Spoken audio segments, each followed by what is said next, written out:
My brother was crazy. He was a friggin' genius all the time.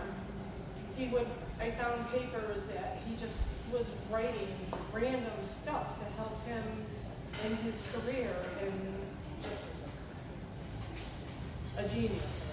I ride a motorcycle, and I planned on going across the country with my dog on the back of my bike. And my brother happened to be here in September when I took my first ride, and for some reason, I just wanted him to document it. It was just so important to me. So the first place I went was to my father's apartment, because it was just so cool, and pull in, and there's John and my dad, and John videotaped it. Later on that night, I get a text from my brother. Dog on home. I'm like, what? Dog on home. All this stuff happened. He got sick here. He went back to Los Angeles. He calls me up and he's like, you're not going to believe this. Dogonhog.com is open. Buy it now. Which I did. I'm like, okay, like, God, this is in your hands, whatever. Like, people coming out of the woodwork helping Wester, my tattoo artist, did a cool cartoon drawing. I go to be with my brother as he's in hospice. And the first day that I was able to spend some time with him, he looks at me. And he goes, do you know bird to word? And I'm like, no. He goes, yeah, you do. And he goes, just in case you need a theme song, Evan Lucky, hit it, buddy. Dog on Hog has a theme song.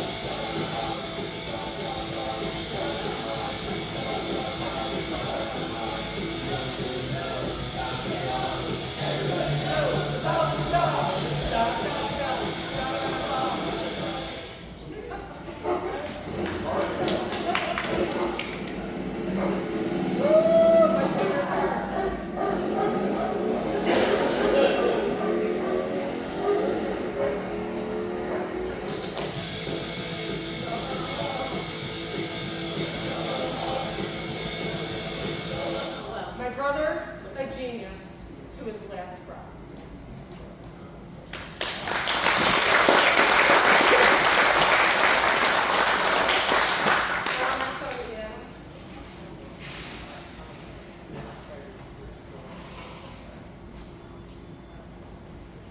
Well, I didn't know I was going to be the final.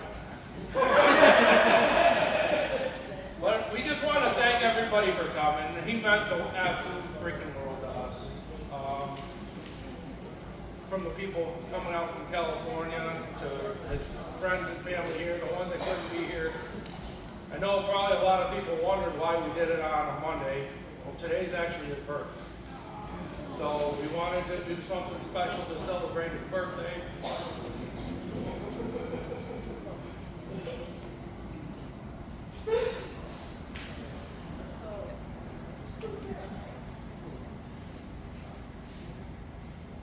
Even though he's not here with us, he's here with us.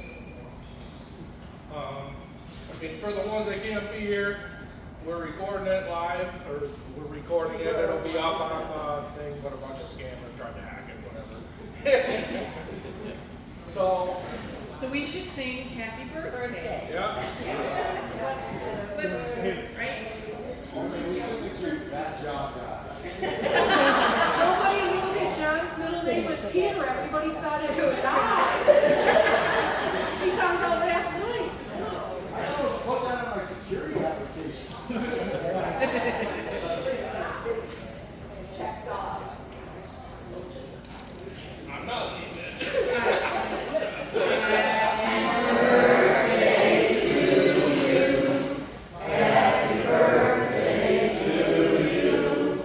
Happy birthday, dear John.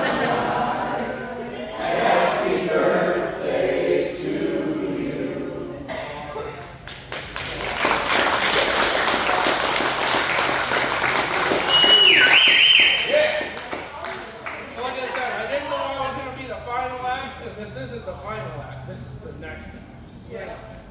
And this is what I'm titling this because his memory's going to live on forever. It's not the final, it's the next.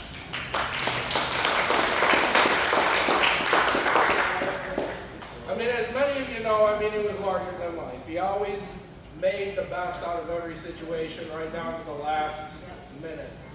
He always wanted to make everybody believe that everything was all right. He would come home as a hurricane in the middle of a freaking bad situation and try and smooth everything over and then fly back to California like everything was all right. You know, all that good stuff. But even though it wasn't, it was all right.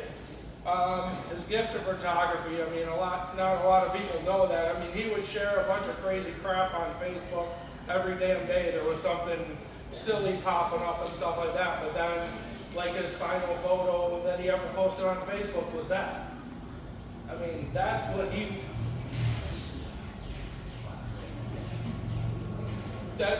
wanted us to remember him by.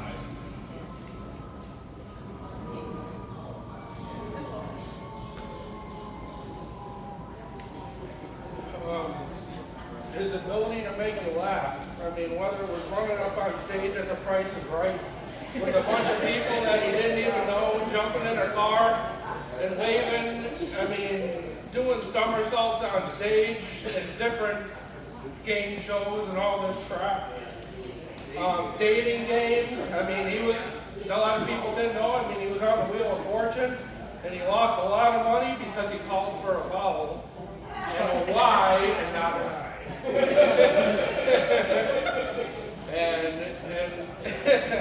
and I mean a bunch of failed attempts at the dating game and stuff like that. You know, stuff like that. I mean that's the John that we knew, but there was so much more. There was such a backstory. I mean, there was just, I mean, the caring. I mean, when we were watching a bunch of the videos and stuff like that from the memorial, and he was in like Cambodia or Bali, like handing out Kleenex to people, and they were like, holy crap, you know, because like, you know, he was like playing Santa Claus, you know, and stuff like that. Absolutely amazing. Loved being the center of attention. Absolutely, he was the life of the party. He had a hidden talent. He could walk in a room with nobody that he knew and walk out with lifelong friends. I mean, just lifelong. Not just like, hey, you know, talk to you once every 3 months. I mean, every day he would talk to these people. A lot of these people are right here. He brought everybody together. I mean, I mean, it's not even stupid. I mean, it might have been down to us who used hiking or whatever, you know. But it meant so many people because you had so many people, and we learned this.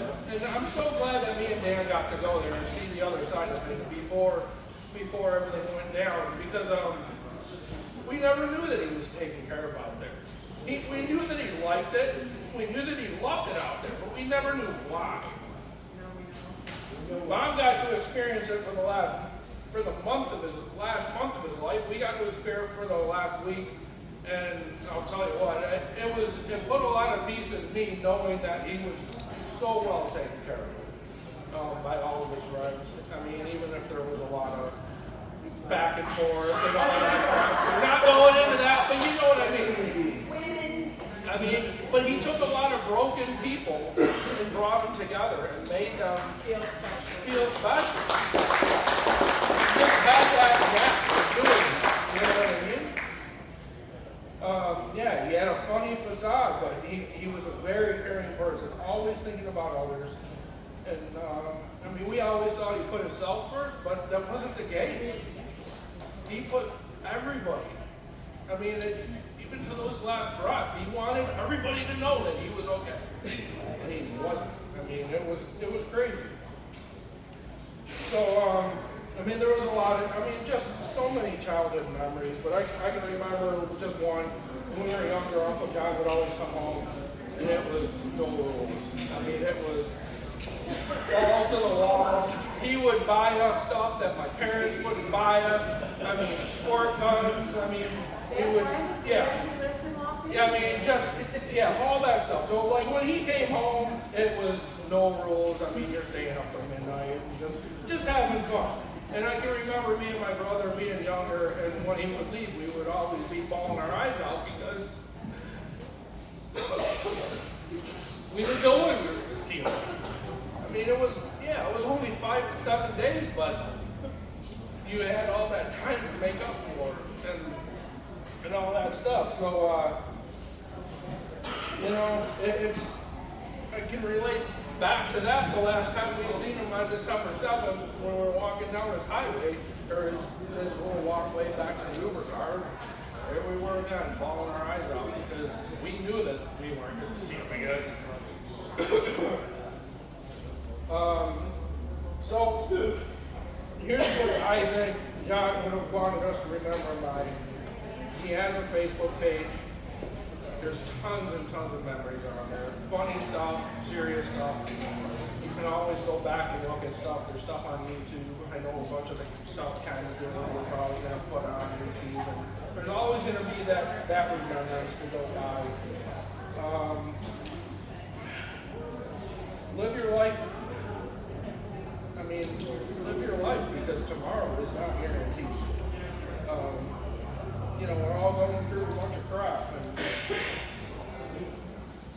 And we might get accused for spending money on something stupid, but you gotta live your life. You gotta live out your dreams.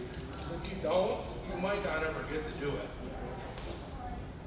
And we're gonna end with that with Karen Hart, Live Like There's No Tomorrow Today, which is the last song that my brother heard her play live.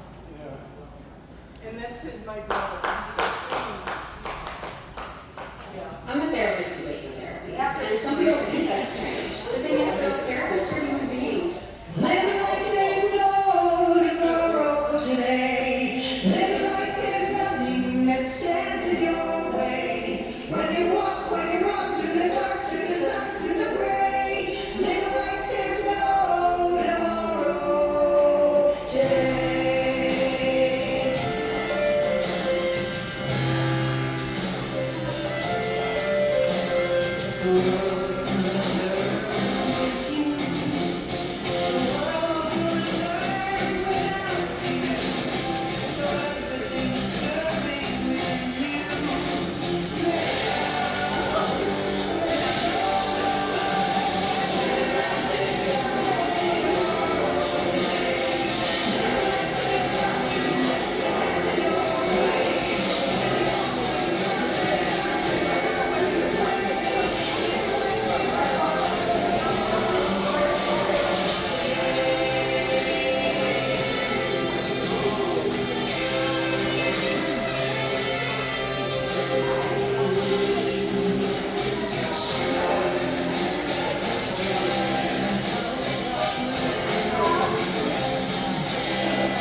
everybody for coming. Feel free to walk around. There's tons of photos. It brings back a bunch of memories and all kinds of stuff up here. And there's also a table on the right or the left-hand side over here with a bunch of stuff that Uncle John had when he was traveling. Feel free to grab something off of that table. There's all kinds of purses and And if you want to donate to Dog on a Hug, just hit the QR code and Ride for Roswell will greatly appreciate it. Yeah. That's where all the money's going to go. So,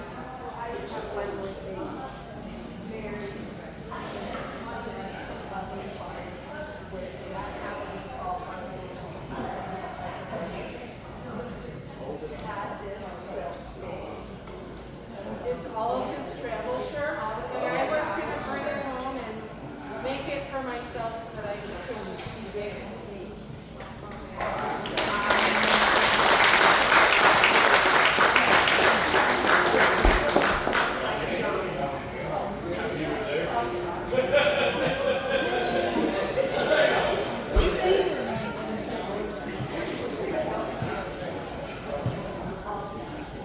Everybody go eat and drink.